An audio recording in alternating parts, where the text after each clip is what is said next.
का चिंतन, कथन, श्रवण ये कोटि नरकों जैसा भय प्रदान करने वाला है। अभी तुम्हें समझ में नहीं आ रहा। ये विषय चित्र देखना, विषय चिंतन करना, विषय क्रियाएं करना बहुत करोड़ों जन्मों में किया है। थोड़ा संयम में हो जाओ। मानव जीवन की दिव्यता, आनंद की दिव्यता, उसका अनुभव करो, परमात्म तत्व का अनुभव करो, नहीं पछताओगे। यहां से कुछ नहीं जाना। कह रहे हैं अलम छई सुखा प्रदैर युवती पुत्रादिकैर। ये बहुत बड़ा आकर्षण है हर हृदय में काम का। विपरीत शरीरों को भोगने की प्रबल इच्छा, यही हमारी दुर्गति कराती चली आई है। इसी का आकर्षण रोकना है। यदि हृदय में ये आकर्षण बना रहा, काम सुख के भोग के लिए विपरीत शरीरों के आकर्षण, शरीरों को भोग करके आनंद की अनुभूति करने की इच्छा, ये दुर्गति करा देती है। दुर्गति ये ऐसा दलदल है, इस दलदल में प्रथम बार जब से उतरे आज तक नहीं निकल पाए। धसता ही चला गया जो इस काम भोग रूपी दलदल में गिरा। इसलिए कह रहे अलम क्षयम सुख, नाशवान चिंता शोक प्रदान करने वाले इस सुखाकर्षण से बचो। जो शरीराकर्षण, इससे बचो, नष्ट हो जाओगे। तुम्हारे जीवनी शक्ति एक सीमित है। अभी यौवन अवस्था है, नष्ट कर लो, फिर किसी काम के नहीं रहोगे। ना भगवत चिंतन, ना शरीर चिंतन का रह जाएगा। केवल शोक चिंतन, चिंता, भय और केवल नाना प्रकार की भयावह कल्पनाएं। बस संयम से नहीं चलोगे, धर्म से नहीं चलोगे तो कोई सुख तुम्हें कभी सुख प्रदान ही नहीं कर पाएगा। धर्मात्मा पुरुष धर्म पूर्वक जब सुख का सेवन करता है तो सुख उसे विरति प्रदान करता है, वैराग्य प्रदान करता है, फिर वो अनुराग के मार्ग में चल पाता है। इसलिए कह रहे कि ये क्षय नाशवान सुख है, अक्षय परमात्म सुख की तरफ बढ़ने के लिए तुम्हें मानव देह मिला था। लेकिन प्रदैर युवती, मुस्कुराहट, रूपा शक्ति, मृदु भाषण, नाना प्रकार की विलासिता, इसने तुम्हारे मन का अपहरण कर लिया है। बचाओ अपने मन को और मनमोहन की तरफ लगाओ, प्रभु की तरफ लगाओ। मान लो इन महापुरुषों की बात, आज तक कभी कोई तृप्त नहीं हुआ। कोई भी शरीर भोगों से अतृप्त होकर ही मरा और अगले जन्म फिर उन्हीं भोगों में लगा। बहुत सावधान। यदि बात समझ में आ जाएगी तो निहाल हो जाओगे, नहीं समझ में आएगी तो कभी पछताओगे इस बात को सोचकर। ये महापुरुषों के वचन है। धर्म पूर्वक भजन करते हुए यदि भोगों का सेवन करोगे तो वैराग्य हो जाएगा और भगवान के चरणों में अनुराग के मार्ग में चल पड़ोगे, गृहस्थ हो या विरक्त। अधर्म पूर्वक विषयों का सेवन करोगे, मलिन अंतःकरण, रागी अंतःकरण, हिंसक स्वभाव, क्रूर स्वभाव, ससुख वांछा, आसुरी स्वभाव वाला बन जाएगा, जीवन नष्ट हो जाएगा। श्रीपाद कह रहे हैं वित्तादिकैर, धन के द्वारा भोगों को संग्रह करके भोगने की इच्छा, ये महान पापाचरण कराती है। अवस्था हो गई है भोग त्याग कर भजन करने की, फिर भी रुपए के बल से भोग भोगने की प्रबल आकांक्षा, खरीद के भोगेंगे। भोग लो, पैसा है, अभी पुण्य के द्वारा, पूर्व पुण्य के द्वारा तुम्हारे पास जो श्री है, लक्ष्मी है, उसका दुरुपयोग कर लो। दुरुपयोग, 4 भूखों को भोजन पवा देते उसी पैसे से तो तुम्हारी सदगति का कारण बनता। लेकिन 4 भूखों से पैसे छीन कर अपनी वासना की पूर्ति में लगा दिया, वो तुम्हारे सर्वनाश का कारण बन जाएगी। किसी को भी बाहुल्यता भोगों की मिलती, संपत्ति की मिलती तो उसके भोग के लिए नहीं, समाज सेवा के लिए मिलती है। तुम्हारा जितना खर्चा है कम से कम खर्चा करके काम चलाओ और तुम्हारे पास जो अधिक संपत्ति है वो दूसरों की सेवा में लगाओ। बीमार की सेवा में लगाओ, असहाय की सेवा में लगाओ, भूखों की सेवा में लगाओ, पशु पक्षियों की सेवा में लगाओ, तो धर्म बन जाएगा। और ये धर्मो रक्षति रक्षिता, ये दुर्गति से तुम्हारे धर्म रक्षा कर लेगा। लेकिन जिनके पास धन बढ़ता है उनके पास दोष बढ़ जाता है।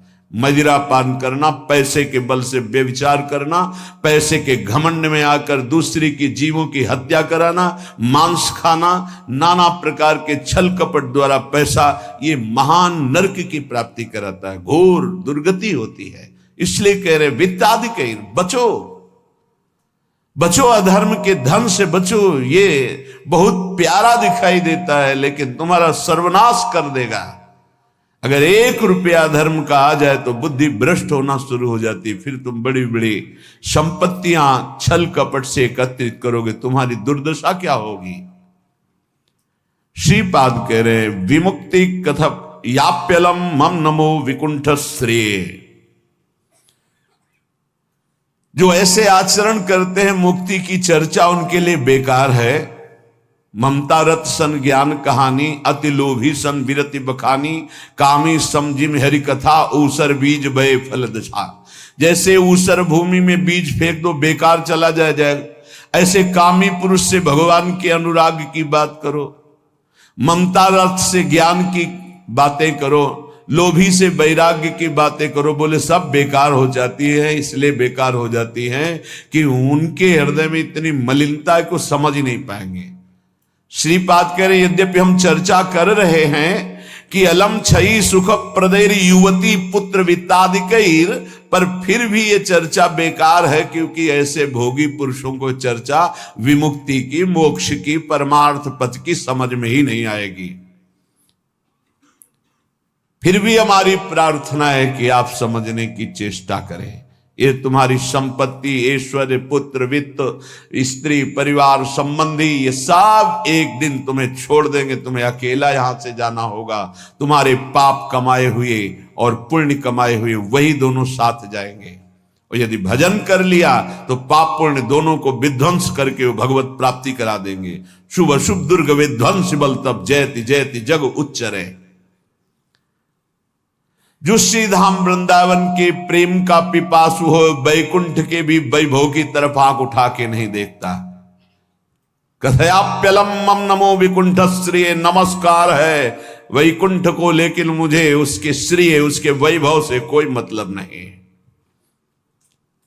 परम तु ही भवे भवे भवतु वार्षभाण्यथ, वृषभानु की पुत्री श्री लाडली जू किशोरी जू, परंतु मेरा मन श्री किशोरी जू के चरणारविंद में, जहां ब्रजेंद्र नंदन श्री लालजू महाराज मुकुट झुकाए हुए हैं।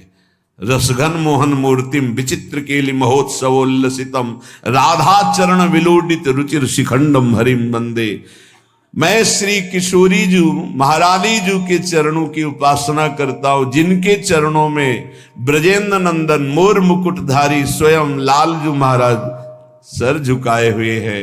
वही वृंदावन मेरा जन्म जन्म की आकांक्षा है, वही मेरा सर्वस्व वृंदावन है, जहां मेरी प्यारी जू और प्यारे जू विराजमान हैं। मुझे नहीं चाहिए वैकुंठ न वैकुंठ का वैभव।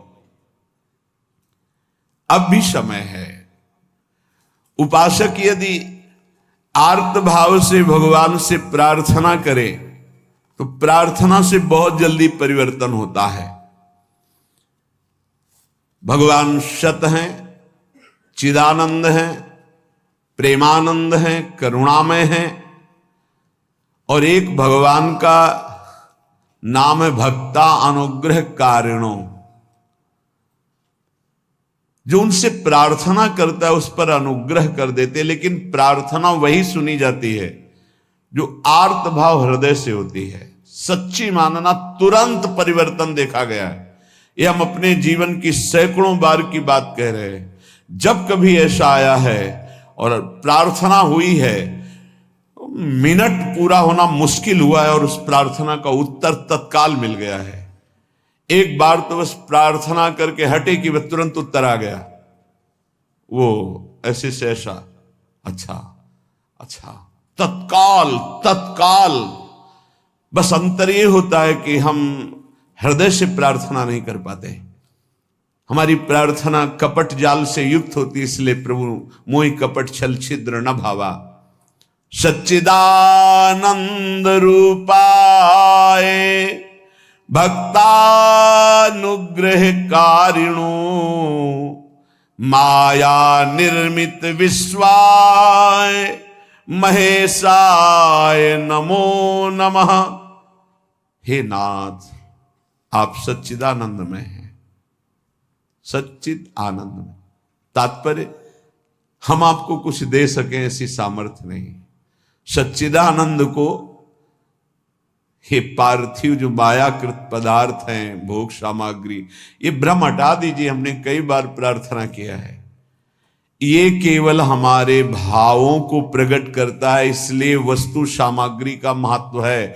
अगर भाव नहीं है तो कोई वस्तु सामग्री का महत्व नहीं। आप 100 कुंतल सोना चढ़ा दो, हमारे प्रभु के लिए कुछ नहीं है। कई बार आपको बताया है, समुद्र को रत्नगर्भा, पृथ्वी को रत्नगर्भा कहा गया है। ऐसे ऐसे पहाड़ हैं जो 4-4 लाख योजन के सोने के हैं, और वो सब मायाकृत है। आप देवलोक को जाइए, वहां स्वर्णिम भवन बने हुए हैं देव गंधर्व अप्सराओं के।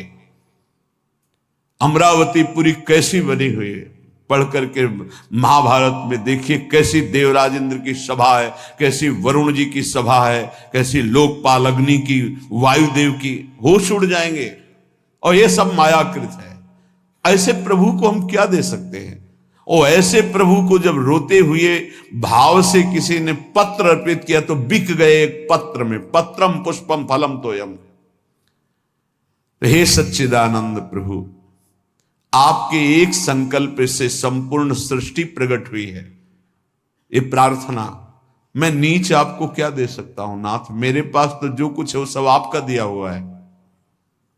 शब्दों को देखिएगा, हे नाथ, मेरे पास जो कुछ है वो तो आपका दिया हुआ है। आपके एक संकल्प से संपूर्ण सृष्टि हुई है। नाथ, मैं आपको क्या दे सकता हूं प्रसन्न करने के लिए? आप मुझ पे अपनी तरफ से, अपनी कृपा से प्रसन्न हो।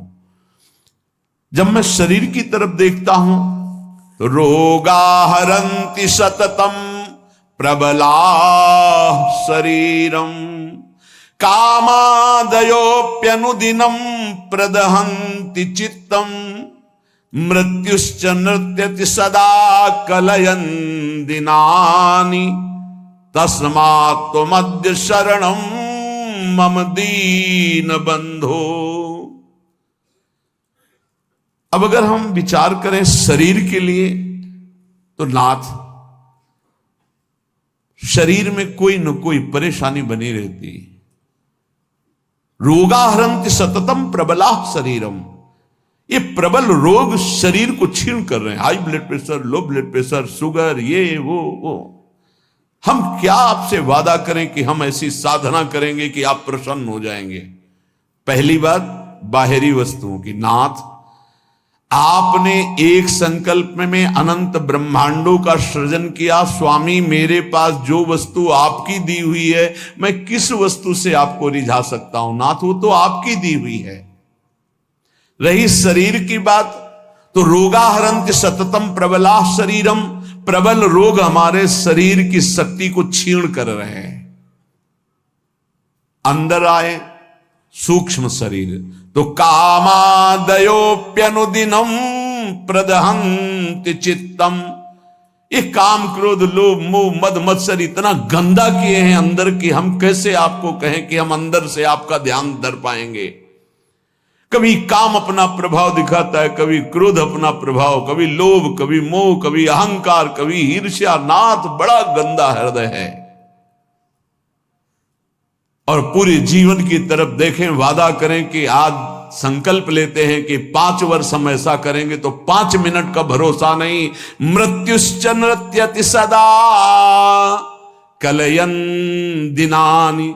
नाच रही मृत्यु सिर पर, पता नहीं प्रभु कब हमारे शरीर का अंत हो जाए। इसलिए नाथ, मैं आज प्रार्थना करता हूं कि मेरे पास आपको प्रसन्न करने के लिए कुछ नहीं है। आपकी दी हुई भोग सामग्री और ये शरीर रोगों का घर, मन विकारों के द्वारा अपवित्र, और प्रभु पूरा जीवन मृत्यु के हवाले, किस समय मेरी मृत्यु हो जाए मुझे भरोसा नहीं, पता नहीं। नाथ तस्मात् त्वमद्य शरणम मम दीन बंधु, हे दीन बंधु अब एक ही उपाय, मैं आपकी शरण में हूं, आप मुझे अपने चरणों की शरण में रख लीजिए।